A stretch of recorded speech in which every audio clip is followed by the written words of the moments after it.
All right, let's bring in Dan O'Shea, retired Navy SEAL commander and former hostage negotiator. Great to see you, Dan. First off, on this hostages, we see 2 yesterday. Now there's a big push to delay a ground invasion because more hostages could get out. We're up around 220 at this moment. Will that be effective? Is Hamas playing a coy game? Well, this is why they did it. This is why they grabbed the hostages. It's their only bargaining chip, and it has put pressure on the IDF and Netanyahu and his leadership. We know that behind the scenes, the U.S. is pressuring them to delay the offensive, to reduce probably the number of airstrikes. You know, rightfully so. The not just the hostages, but Gazan civilians, as your reporter on the ground was sharing, they're caught in the crossfires of this too, and that's done intentionally. So this hostage game is going to be played out over the coming weeks and months, and they are hostages. Don't get anything wrong about what the current status is. They're held in terrible conditions right now, and what, like we're hearing from the 2 grandmothers that came out, they're held in the tunnel systems right now, which makes even a hostage rescue attempt even that more challenging. What did you think about that when she said she was being held with about 25 other hostages? Because that actually gives me a peace of mind that they're all together at least, maybe not as fearful. Yeah. Because if you're by yourself and, you know, Lord knows what could happen. Yeah, no, I mean, listen, this is, they're probably spread out in 25, that's a lot, but they're not in all one area. They're definitely spread out there. Sure. for obvious reasons. They're trying to spread out, you know, and again, we understand there's more than one group potentially holding, it's not under one chain of command. But this is hostage terrorism. This is how terrorist groups negotiate with the West. This was done intentionally. In 2004 in Fallujah, after a lot of the Nick Berg beheading, in fact, when the Marines went in on Fallujah 2, and one of the houses where they recovered the remains of some of the hostages that had been beheaded, we found a Hamas training manual. And the title of the manual said, "No need to hunt lions when there are plenty of sheep to be had."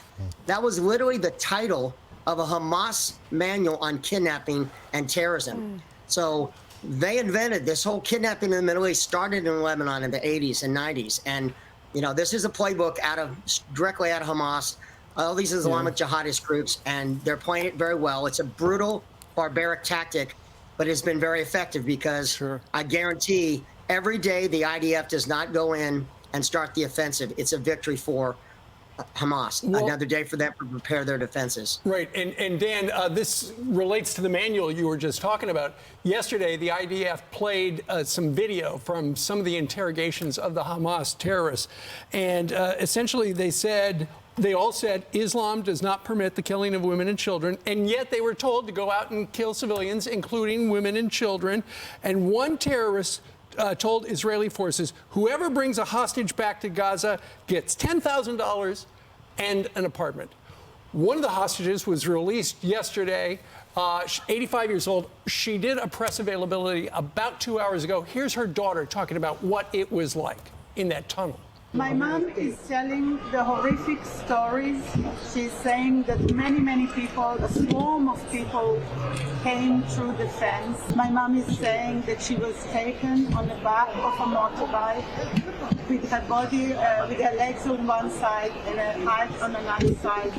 That she was taken through the plowed fields with a man in front on one side and a man behind her. There are a huge network of tunnels underneath. It looks like a spider web. So there are the tunnels, and apparently that's where these people are, and that's a problem.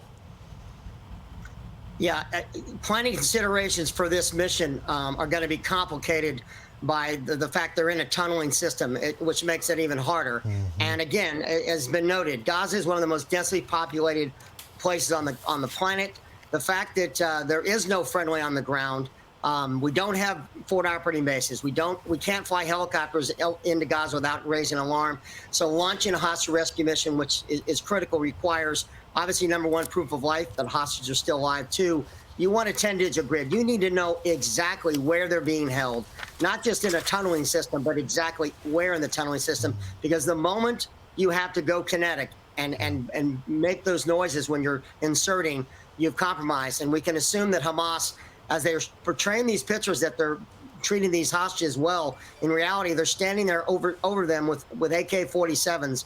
And trust me, as soon as they hear something like the attempt of a hostage rescue, they will start killing the hostages. And that's why this situation is so challenging for the hostage rescue forces currently. Yeah. So, Dan, there's this new unit in Israel. It's called the NILI unit.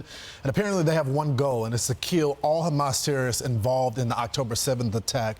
My question to you is, former President Obama released a statement yesterday, and this is what he said in part. Hamas military operations are deeply embedded within Gaza, and its leadership seems to intentionally hide among civilians, thereby endangering the very people they claim to represent. He went on to say that still the world is watching closely as events in the region unfold, and any Israeli military strategy that ignores human costs. The reason why I set that up is because there's been a lot of criticism of Israel and what they do. So, as a door kicker yourself, can you explain the human cost of war? That is part of war. Listen, Hamas intentionally puts their own civilians at risk. That is the challenge, because again, it is a fight for world opinion. I mean, within 24 hours of the murderous display on October 7th, you had apologists around the world. You had riots and demonstrations around the world in support of Palestine. So this is a battle as much on the world stage as it is going on in Gaza. And it will be fought out with these images and perspectives of what people consider legitimate targets in one side of the world, which to another, you're violating every rule of armed conflict by grabbing innocent civilians, women, children, grandmothers, grandparents. I mean, again, think of the family right now. They've got their mothers back, their grandmothers back, but their grandfathers and fathers are still being held by Gaza. That's so this is a fight on the world stage, and it's again, what hostage terrorism is the weapon of mass effect, and we're seeing that play out right now. Can you fight and win a war with values and beliefs against an enemy that has none? You cannot give anyone like Hamas no quarter. Yeah. You cannot give them any mercy. They have to be rooted out. Listen, the kidnapping crisis in Iraq, over 2 years, there were 448 kidnappings from 2004 to 2006. And when I arrived in Iraq in 2004, we were dealing with 31, then 43, then 54 kidnappings of internationals per month. It seemed like an insurmountable task, but we focused on very simple priorities like this Neely group is going to be. We had one simple focus, one rescue recovery of hostages and targeting those kidnappers. And that's what we did. And by the end of my tour, kidnappings were in the single digits. So IDF will be successful, but they need to be focused on the mission and give no mercy to Hamas. They've killed 5 top Hamas commanders, so they're on their way. They were involved in October 7th, according to them. Thank you, Dan.